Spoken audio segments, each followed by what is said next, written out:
2025-yil 6-noyabr kuni AQSh prezidenti Donald Tramp Oq uyda Qozog'iston, Qirg'iziston, Tojikiston, Turkmaniston hamda O'zbekiston yetakchilarini qabul qildi. Ushbu uchrashuv C5+1 formatida o'tkazildi. Unda Markaziy Osiyo davlatlari bilan AQSh o'rtasidagi iqtisodiy hamda strategik hamkorlik masalalari muhokama qilindi. Sammitda Tramp ma'muriyati Rossiyaning mintaqadagi ta'sirini kamaytirish va AQShning iqtisodiy va siyosiy mavqeini kuchaytirishga intilayotganini ko'rsatdi, deb xabar bermoqda Reuters axborot agentligi. Markaziy Osiyo 84 millionga yaqin aholisiga ega bo'lib, uran, mis, oltin va nodir metallar kabi boy resurslar bilan mashhur.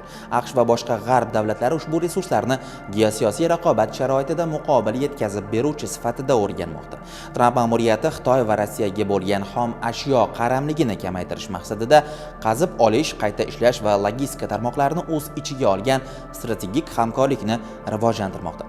Sammitda aynan shu masalalar xom ashyo ta'minoti, energetika va transport yo'laklari ko'rib chiqildi. Aytish joiz, AQSh davlat kotibining o'rinbosari Kristofer Landau so'nggi haftalarda Qozog'iston va O'zbekistonga tashrif buyurib, To'qayev hamda Mirziyoyev, shuningdek boshqa rasmiylar bilan qator hamkorlik imkoniyatlarini muhokama qilgan.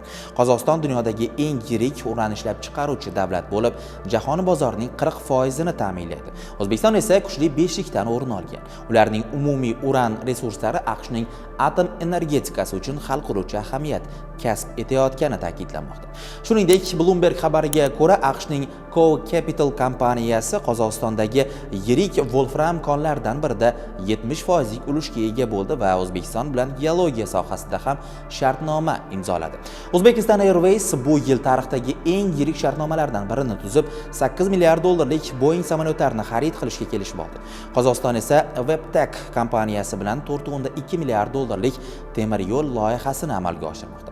Biroq mintaqadagi siyosiy muvozanat hali ham nozik. Rossiya mintaqaga o'zining siyosiy va iqtisodiy ta'sirini saqlab qolmoqda. Millionlab mehnat muhojirlari esa aynan ushbu mamlakatda ishlab kelmoqda.